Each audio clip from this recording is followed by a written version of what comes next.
Honestly, highly technical. Islam Makhachev defeated Jack Della Maddalena for the welterweight title, shutting him down for almost 5 rounds straight, and beat him in the stand-up. Simple game plan, honestly. Just focus on the leg kicks, which is something that Islam doesn't usually focus on, and then made the grappling so much easier for him to dominate. It was so bad that it looked like JDM was sobbing as he was seeing the fight leave his grasp. It looked like he knew the fight was over before it was over. I told you to talk about the performance as well. He believes that the lights were too bright for JDM. It's a very different atmosphere when you're fighting a star like Islam Makhachev or Ilia Topuria or Hamza Chimaev, Alex Pereira. His coach believed that JDM was affected by the magnitude of the fight, as he didn't really follow the game plan necessarily. It can be an excuse, but honestly, it happens. The mental part of the game is the most important by far. And not hinder Islam whatsoever. Even the star has to go in there and deal with the pressure that the audience and all the eyes bring to the fight. So not only JDM has to perform, but both fighters have to perform under those lights. So Islam did perfectly, whereas JDM got absolutely dominated. Really bad. So that is absolutely one of the best performances of the year, but obviously it does not top Petr Yan defeating Merab Dvalishvili. This was something different, dude.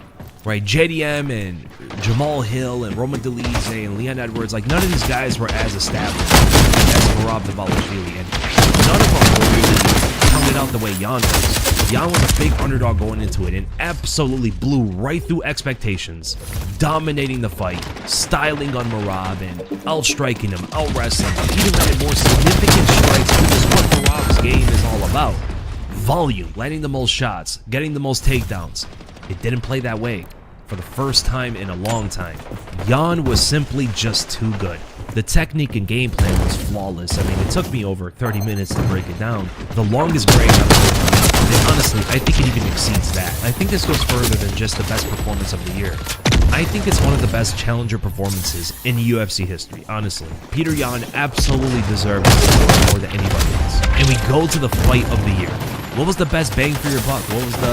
What fight alone would you pay to watch, you know? The best fight of the year. The nominations go to Joshua Van and Brendan Royval throwing down for 3 rounds. There was so much volume, power punches. It was so close before the knockdown made it definitive on who was going to win. That's definitely one of the best fights of the year. Yuri Prochazka, Roundtree, nominated before. Khalil punching that wall that Yuri calls ahead for like 2.5 rounds straight.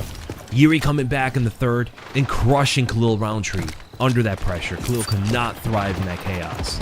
Nazim Sadikov and Nicholas Mata throwing down, rocking each other. Mata drops him in the first, Nazim drops him in the second, finishes him. It was very tough to see Nazim actually recover in the first round the way he did after getting dropped from the body shots, but retaliating with his combinations and ultimately finishing Mata in the second was absolutely insane. One of the best fights of the year to rewatch. That's the type of fight you want to show your friends who've never watched the UFC before, by the way. Because it's two guys they're probably unfamiliar with, and it might make them fans of them immediately, you know? It'll show them there's a lot of good fights to watch, even on the prelims and stuff, so actually you tend to see more fights like that on the prelims than the main card. Evil versus Evil, Nazim versus Mata, and many others killing each other for pennies. But the fourth nomination, we go to Merab Dvalishvili versus Umar Nurmagomedov. Now, this is not a slobber knocker. This is not your barn burner, you know, not the fireworks show that the others were. But the skill was so high level. Honestly, I think the most skilled fight of the year. Merab and Umar were going back and forth, where Umar won the first 2 rounds and looked like he was going to take the fight home. But then he started to get tight, and Merab took over. Merab taking Umar down, and then raising his arms to the roaring crowd may have been the most horrible moment of the entire year. In the fifth nomination, as a personal favorite of mine, I like Diego Lopez versus John Silva. This fight was so fun from the beginning to end. Silva became the first fighter to actually rock Lopez in the UFC. He was a considerable favorite going into it as well, but his wrestling seemed to be the weakness. He was unnecessarily spinning.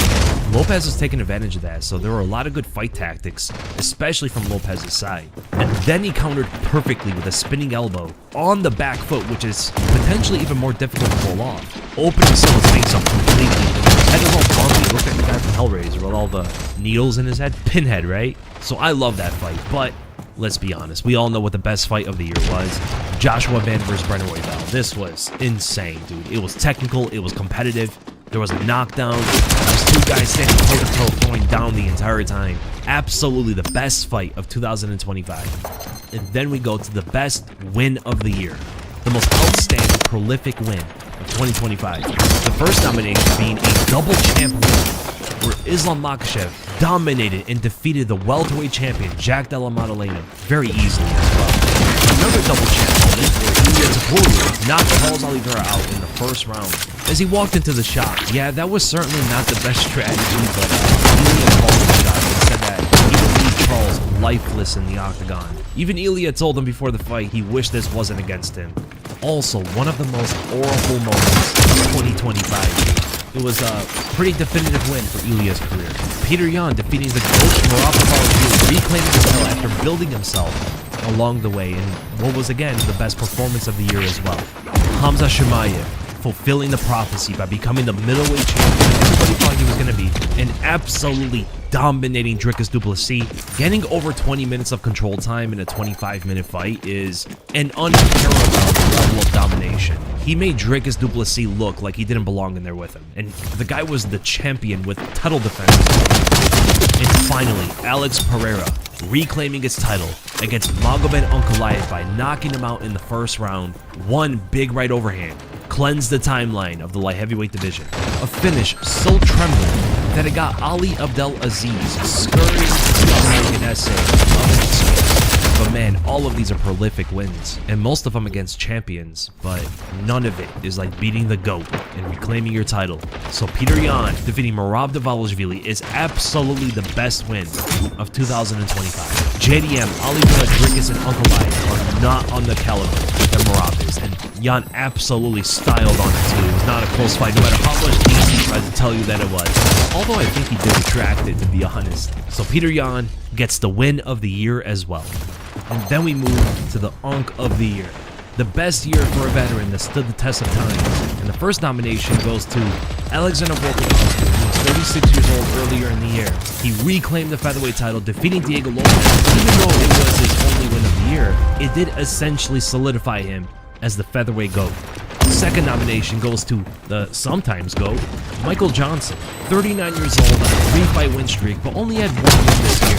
He defeated Daniel Zellhuber as a massive underdog and performed impressively. And then the 38-year-old Raoni Barcelos accumulated 3 wins this year, getting the biggest upset against Peyton Talbot.